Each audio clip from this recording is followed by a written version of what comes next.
DC News Now at 4. What we gonna do? Shut up! We're in Baltimore as thousands of port workers walk off the job for the first time in decades. How the strike could impact everything from the price of gas and groceries to holiday shipping times.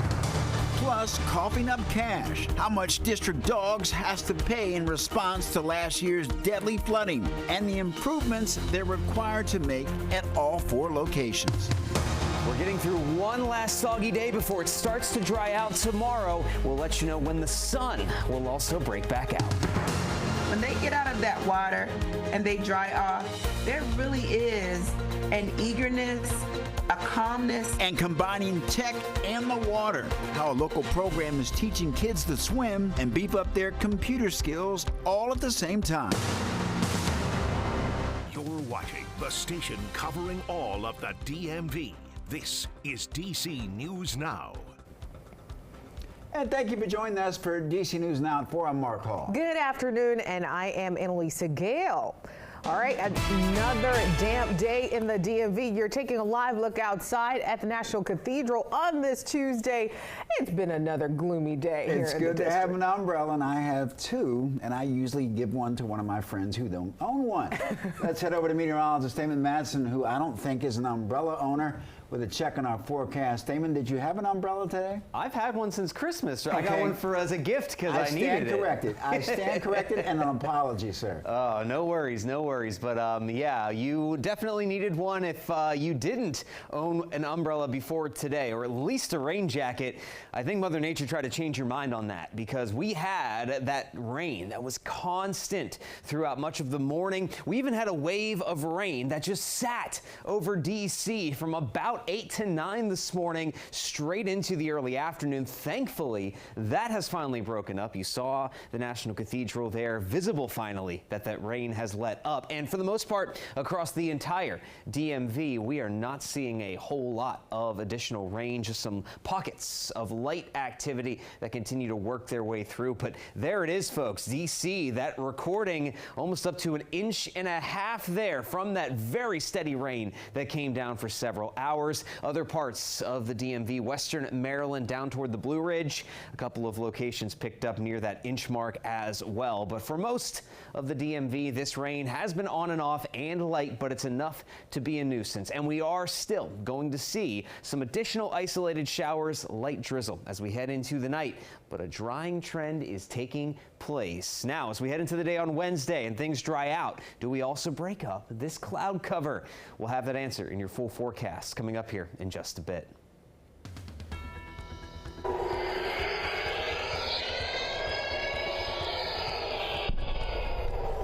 The sound of air raid sirens in Tel Aviv as we follow that breaking news out of the Middle East this afternoon. Iran saying that it has fired dozens of missiles into Israel, as the White House National Security Advisor now says the attack appears to have been defeated and ineffective. Iran says the strikes are in retaliation for the killings of Hezbollah and Hamas leaders. Now, Israel and the United States warned that there would be severe consequences in the event of such an attack. We're told President Biden and the Vice President are monitoring the latest developments from the White House Situation Room this afternoon. We'll stay on top of this throughout the evening. You can follow this on our website, dcnewsnow.com. Meanwhile, students at the University of Maryland can hold an October 7th vigil mourning people killed in Gaza after all. Yeah, a judge sided with a group of students who sued the school, claiming UMD had violated their First Amendment rights. And Students for Justice in Palestine took the university to court after UMD said that it would only host university-sponsored events that day. The university says that they will abide by the court's decision and introduce a robust safety plan ahead of the vigil.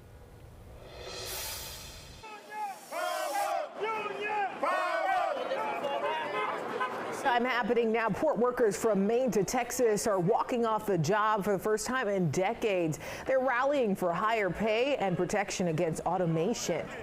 Yeah, the contract between the ports and about 45,000 members of the International Longshoremen's Association expired at midnight, and experts say the strike won't have immediate effects, but if it lasts more than a few weeks, we could see higher prices and shortages of goods leading into the holiday season. DC News Now's Kevon Dupree is live in Baltimore, one of 36 ports going on strike. And Kevon, what are you seeing at this hour? It looks like still some workers out there behind you. That's right, Mark and Elisa. Members of the International Longshoremen's Association have been out here all day, as you can see over my shoulder here. Now, they've been walking here in a circle, chanting with bullhorns and carrying signs with different messages on them. They're asking for two things: more pay and a total ban on automation. The strikes involve more than 40,000 ILA members at 36 different ports along the East and Gulf Coast. According to reports, the union is asking for salary increases upwards of 70% over the course of a 6-year contract. They also want a ban on cranes, gates, and truck automation. Here in Baltimore, hundreds of ILA members are gathered at the entrance of the Dundalk Marine Terminal. Some of their signs read, "No work without a fair contract," "Profit over people is unacceptable," and "Machines don't feed families." A number of people are concerned what the strike could do to the price of everyday items if a new contract doesn't fall into place soon. They're going to go up. They've been going up. Shelves are going to be bare. I don't see a full-blown panic, but people do get scared, and we'll start to hoard. And both sides were in contract negotiations on Monday, but they still have not come to a resolution. Reporting live in Baltimore, I'm Kevon Dupree, DC News Now. Kevon, thank you again. This strike could affect everything from product shortages to what you're paying out at checkout. DC News Now's consumer reporter Ben Dennis will dive into the specifics. That's coming up at 4:30. Meantime, developing now, D.C.'s Office of the Attorney General has announced a settlement following its investigation into the popular D.C. doggy daycare chain District Dogs. And the company will have to pay $100,000 and take several steps. Yeah, it comes more than a year after 10 dogs in their care died in a flash flooding at their Northeast D.C. location. And that's where we find DC News Now's Randy Bass. Yeah, she's joining us live along Rhode Island Avenue now with more details about this settlement. Good afternoon, Randy. Yes, DC's Attorney General called what happened here at the Northeast DC District Dogs location a pet owner's worst nightmare. And as part of that new settlement announced today, District Dogs will never be able to reopen its doors here on Rhode Island Avenue. That settlement with embattled DC doggy daycare District Dogs was announced this morning. The DC Attorney General's office now requiring District Dogs to get risk management certifications, train employees on new emergency response and evacuation plans, never reopening on Rhode Island Ave, and forking over $100,000 to the district. But the settlement doesn't stipulate where that money goes or how it'll be used, just into the city's funds. The owners of those 10 dogs killed in the August 2023 flood that sparked this whole investigation may not see a dime. No amount of money is going to replace her or bring her back. Jocelyn Lobo-Segura lost her puppy Mona in the flood at District Dogs Northeast. At least it would have been nice to see a portion of that money or even invest that money into something to support other pet owners that need it in the district. That District Dogs location flooded on multiple occasions in 2022 before it turned deadly in 2023. District Dogs maintains it implemented safety measures and was cleared to stay open, but the district alleges that the daycare internally expressed concern of the serious risk of any future flooding. A new statement from a District Dog spokesperson reads, in part, to bring this matter to an end and to avoid the continued financial strain on our small business from an unnecessarily prolonged process, we agreed to settle this matter with one important condition, that the Attorney General's office agree as part of the settlement that there is no admission of wrongdoing by District Dogs whatsoever. And this settlement marks the end of the OAG's investigation into the doggy daycare chain. However, there is still an active, ongoing civil lawsuit among some of those owners who lost their dogs in the flood here at the Rhode Island Avenue location and the District Dogs Company. In Northeast, I'm Randy Bass, DC News Now.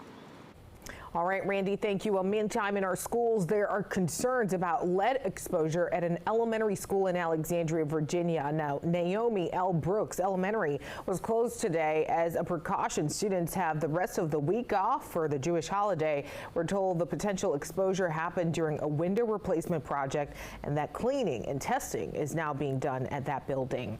Now, parents can address any concerns at a webinar planned for tonight. It's over Zoom at 6:30, and it is being held with the school district and local health officials. We have a link to that meeting right now on our website, dcnewsnow.com.